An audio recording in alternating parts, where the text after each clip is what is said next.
One stance that comes up quite a bit, especially in traditional bow staff, is the back stance. Now it's very similar to the horse stance, so I recommend you watch that video first. I'll put a link in the description below.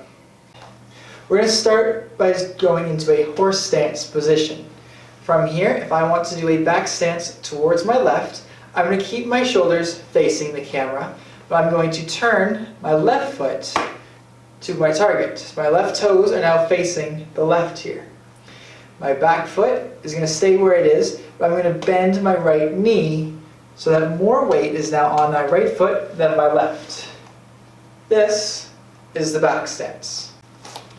In summary, a back stance has both knees bent, your back knee more so, which should cause more weight on your back foot. Your front toes are facing forward and your back toes facing out perpendicularly, so you could draw a straight line from your front toes through your front heel all the way to your back heel. Your shoulders should be facing the same direction as that back foot, so your side is presented to your target.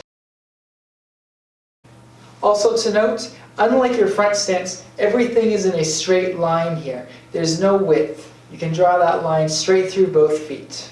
Thanks for watching this video. I hope you're learning something from this series on stances. If you are, please give that thumbs up and check out my channel for other tutorials.